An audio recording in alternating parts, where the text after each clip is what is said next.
আজকে তোমাদের সাথে আমি শেয়ার করব দশমীর দিনে আমরা ঠিক কি কি করেছিলাম। দেখো, দশমীর দিন সর্বপ্রথম কিন্তু আমরা এখানটায় 3টা কাঠাম আলাদা করেছিলাম এবং তারপরে কিন্তু আমরা এখানটায় নাচানাচি শুরু করি। প্রথমে কিন্তু আমরা ঢাকের তালে সবাই নাচানাচি করছিলাম, বেশ আনন্দ করে নাচছিলাম, কারণ আজকেই দশমী আর আজকে নাচ করার পরে আবারও সেই 365 দিনের অপেক্ষা করতে হবে। যাই হোক, এখানটা কিন্তু আমরা পুরো নাচানাচি করছিলাম, সবাই নাচানাচি করছিল এবং এরপরে যে দুটো নাচ ছিল সেটা কিন্তু আনএক্সপেক্টেড ছিল নাচ, সেগুলো তোমরা দেখো।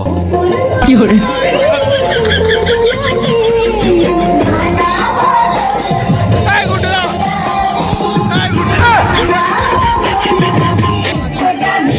কি করে